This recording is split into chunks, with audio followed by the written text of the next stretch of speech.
have to look at how is our lifestyle. Is our lifestyle, our livelihood, bring a lot of suffering or not? And we need to shine light on that. Again, it has to be applied ethics. There is one father asked me, I'm working in the chicken butcher house. What should I do? Should I close my company tomorrow? Then how can my family live? If after reading these trainings and I have to change tomorrow, then how can I feed my family, and how can I come to Plum Village to have a retreat? Yeah. So I say, no, you don't have to change right here, right now. But at least now it gets shine light on. And you see, if you feel like that is important now, but you see there is another chance, because we have this, the number one. So if we discover that we have done something that is not very beneficial, and we think that we don't want to continue, then we water the new seed. I say, generate an aspiration, what kind of livelihood you want to do. At least you have generating an aspiration to get out from the butcher house. And 4 years later, I meet this person. I say, are you still in the butcher house? And then he told me, no more. Now he is in tourism. Yeah. Even it's not very ecological, but it's already changing from the first one. And our life change is a journey. It's not a one night change. It's not through ideology, what is right and what is wrong. Because we need to go through the whole historical dimension of our life too. But this mindfulness training helps us to navigate ourselves, to have agency, to know what is happening, because everyone has the right to know what is happening in you, what is happening in your thinking, what is happening in your speech, and what is happening in your action, because they relate it to your happiness and it's related to your suffering. And in our system, in our mind, we are not inbuilt. When we are born, we are not inbuilt with coping with suffering mechanism. We don't have that. It needs to be trained. We have no one say like, let's have suffering in our life. We don't have that mechanism. So the coping with suffering is not really inbuilt in us. But coping mechanism to defense, yes, that is inbuilt. And that is why when suffering comes, we become very defensive and trying to find ways to be free from suffering. And we have to create an idea what is happiness. And then we chase after that. So that's a one part of the mind in Buddhism. We call it manas. So this part is the part that is inbuilt in us that does not really bring us to this path. Because the function is to defend ourselves from suffering without insight, without wisdom. We call that part a lover. So that part is really love us, want us to be free from suffering. So it brings us to the party, bring us to watch Netflix, brings us to scroll the phone so that you can forget your suffering. There is a mechanism on that. And you don't want to use that mechanism to help you anymore, because that mechanism has not enough information. So you want to use mindfulness and the mindfulness training to shining light on that mechanism so that that defense mechanism can come down, the understanding can go up. Yeah. In neuroscience, we call it neuroplasticity. You recognize there are some part that you don't need to continue. So you continue that synapse, and you change a new behavior in order to create a new way of connecting in your brain. And the 5 mindfulness training is a very concrete trainings, can help us to recognize what is happening. If I have a condition, I will transform that action. Normally when we are angry, we just shout. But now maybe when we are angry, because there's a training, maybe we don't speak anymore. We come back to our breathing, mindful walking, calm ourselves down, angry properly. It's not like we cannot be angry. We have to angry properly. There's a way to get angry. So we get angry properly until that anger go down, and then we come back to the problem. Yeah. But instead of afraid of our own anger, yeah, because there is a way in our system. There is a way how to be anxious, how to have anxiety, how to have fear, how to have despair, and how to get angry. But if we are afraid of all of this, then we never have a chance to know how to do it properly. And then this thing will be overwhelming us, yeah, attack us. And our system does not cope with that suffering. It defends our own anxiety, it defends our own despair, and defends our own suffering. But if we can stop and breathe, calm ourselves down, we may have a chance to know what is happening, and we water a different seed. So this is, we call it 5 mindfulness trainings. So 5 mindfulness training is also mindfulness, because they are on the same path. They are also called the path of happiness. They are also called meditation. So there is a longer definition of meditation, is this 5. Yeah.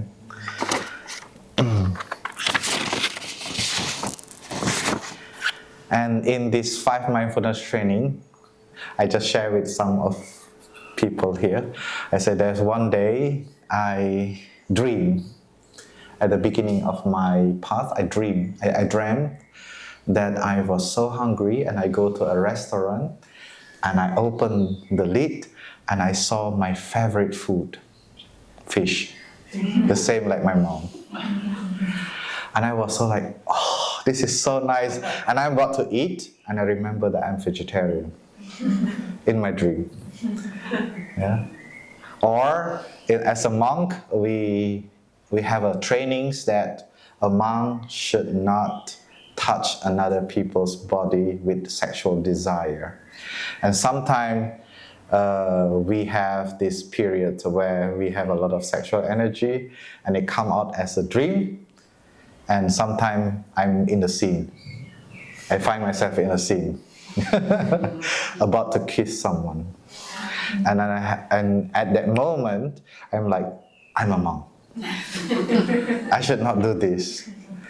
Because if I do that, I will stay apart from the monks, and I have to beginning anew in front of everyone in the community. I say, I should not do that, because this is not my aspiration anymore. It's just a desire, so I should stop.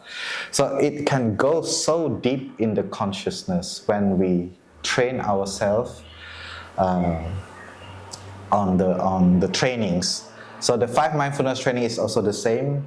We have this term called ceremony.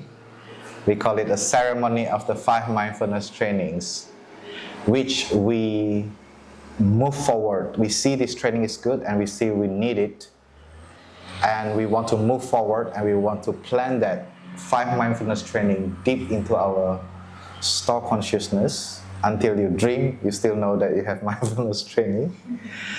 So we call it the joining the 5 mindfulness training and speak it out loud, our aspiration.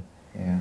And in this retreat we will have one. If we have people who would like to receive the 5 mindfulness training on the 15th, morning, we will have a ceremony of transmitting the 5 mindfulness trainings. And I will give you this paper. So you can read, explore, discuss, criticize, and make it into a thing. So that we have a collective insight. Mindfulness training is like the ocean. One lifetime is not enough to understand and achieve. It's more like a North Star to know where should we go towards to. That is the 5 mindfulness training. And so for those who feel like, okay, I will do this planting the 5 mindfulness training in me and to do my best to commit to practice it and learn it and to study it, then you can fill up the form, write your aspiration, why you want to receive this, and you can choose which trainings you want to start because they all inter-are. So you don't have to beat yourself up with 5. But anyway, all the 5 is good seeds. If you plant, it does not mean that it sprout. So it's better to plant all of them and see which one is sprouting. And then you write your aspiration and give to your facilitator.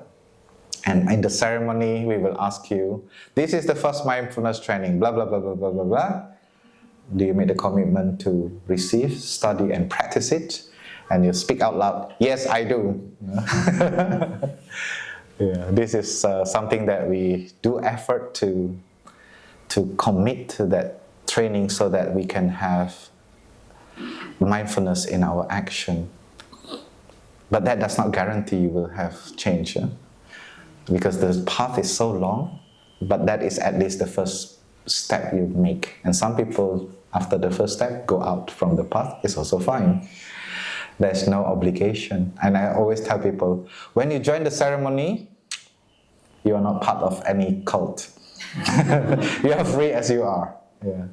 In many Buddhism, they call it baptism. I don't trust baptism at all. There's no such a thing. Who can contract you? There's no one can contract me. I'm free because I'm the only one can see my landscape. Nobody can see my landscape. If you can see my landscape, I will ask you to stay here.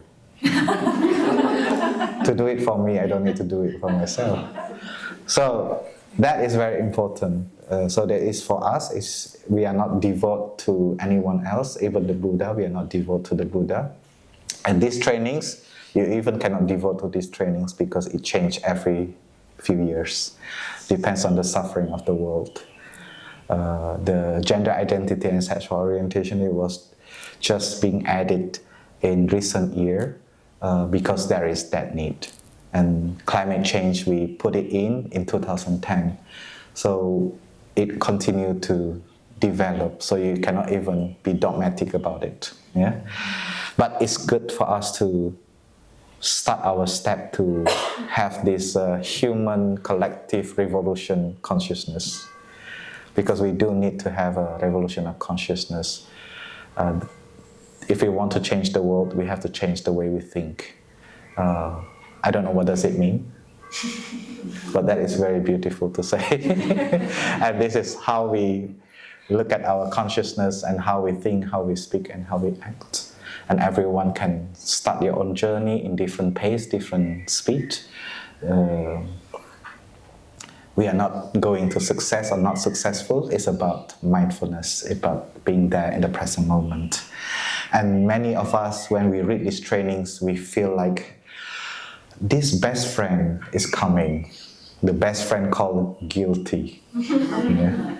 It will come very, very quickly when we read these things. I say, I have a new friend to introduce you so that you may feel a little bit more spacious. So we have a good friend called guilty. And I would like to introduce a new friend called regret. Yeah. They are not the same. I can tell you, this one is better.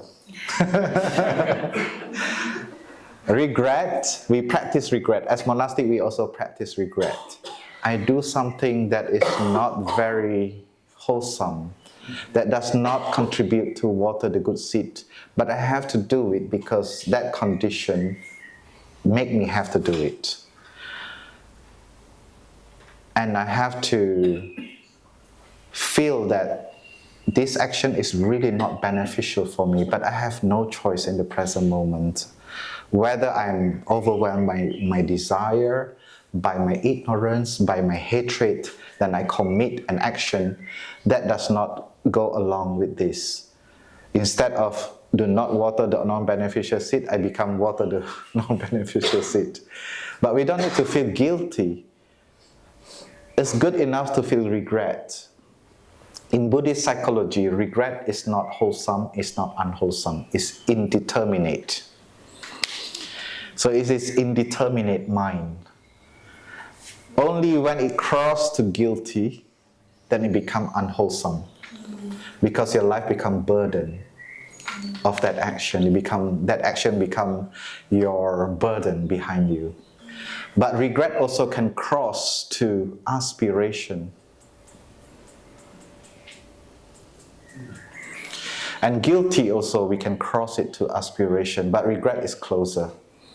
So after we know that we are not doing good, because we have the light of mindfulness, we can say, next time I can do it better. But this is from aspiration, not from justification. Sometimes we can be justify ourselves as, okay, I'm practicing non-dogmatism. I just keep doing it. Yeah? Sometimes we can have that. But this is to create an aspiration so that we water the good seed in us in order for the suffering can have a chance to transform. And there is, in the form, there is a Dharma name. The Dharma name is a direction for you in your practice. Like myself, my name is Troy Bao Tang, 3 words. No, Chan Choi Bao Tang, 4 words. The true sky of precious treasure. It's a very difficult name to take. I say, luckily after my practice, I don't become grumpy. If I become grumpy, my name does not fit my name anymore. Yeah, so it's a kind of direction for us to grow our spirituality and our practice. So there will be a name also in the form, the formula. Yeah, and I say that nowadays we need to have moral courage to move forward, to look at our, to look at ourselves and to see what we can cultivate. Because nowadays what is happening is almost like a moral annihilation. Everything is being challenged. Our morality is being challenged with all kind of big decisions in political system. And for us as an individual to move forward, we need to have that courage too, to look at ourselves. It's not about being good or bad. Yeah, you are good enough. That is very important to know. Thai say, be beautiful, be yourself. Yeah. And to end this session, I will offer a song with a group of friends. So this is the interbeing between happiness and suffering. This is inspired by a 7-year-old child, I think 7 years old or younger even, that asked Thai, I don't know why I cry without reason. What should I do? Thai say, it's okay, but don't forget to smile. Because if you smile and cry at the same time, it's like the rain and the sunshine, it makes rainbow. Yeah. So that is a good, I feel inspired by that, and I think it's tell us that we have the right to suffer, but we also have the right to be happy. So sometimes our life has a very difficult moment, and we come to the retreat, we need to allow ourselves to be happy, to touch happiness in order for the rainbow to be possible. Yeah. So I would like to invite Vince, take a chair with you and Jem and Sam. Yeah.